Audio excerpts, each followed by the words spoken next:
يا قومنا أجيبوا داعي الله وآمنوا به يغفر لكم من ذنوبكم ويجركم من عذاب أليم. ومن لا يجب داعي الله فليس بمعجز في الأرض وليس له من دونه أولياء أولئك في ضلال مبين. أولم يروا أن الله الذي خلق السماوات والأرض ولم يعي بخلقهن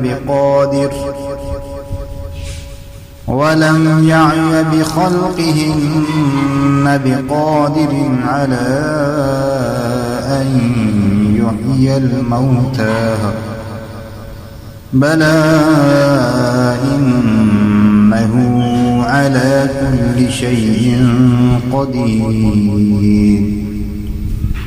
ويوم يعرض الذين كفروا على النار أليس هذا بالحق قالوا بلى وربنا قال فذوقوا العذاب بما كنتم تكفرون.